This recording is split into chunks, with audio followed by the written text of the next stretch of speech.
আচ্ছা, ধরো কোনো এক গভীর রাতে তোমার সাথে কথা বলতে খুব ইচ্ছা করতেছিল, তোমারে মেসেজ দিলাম, মেসেজটা সিনও করনি, তোমারে দেখতে খুব ইচ্ছা করতেছিল, তাই কল দিলাম, কলটাও রিসিভ করতে পারোনি।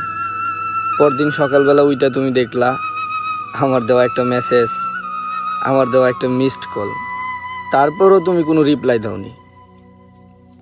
তারপর ফেসবুকে ঢুকলা, ফেসবুকে ঢুইকা স্ক্রল করতে করতে করতে করতে হঠাৎ আমার বন্ধুর দেওয়া কোনো একটা পোস্ট তোমার সামনে আসলো, আর সেইখানে আমার একটা ছবি দেওয়া, আর সুন্দর করে ক্যাপশনে লেখা, আমাদের ছেড়ে এভাবে চলে যাবি বন্ধু কোনোদিন ভাবতে পারিনি। ভালো থাকিস বন্ধু, দোয়া করি আল্লাহ যেন তোরে জান্নাতবাসী করে। আর তখনই তুমি আমার সেই বন্ধুর কাছে কল দিলা, কল দিয়ে আমার ব্যাপারে জিজ্ঞেস করলা, সে তোমার উত্তর দিল। আমরা এইমাত্র তারে কবরস্থানে রাইখা চলে আসলাম, পারলে ওর জন্য দোয়া কইরেন।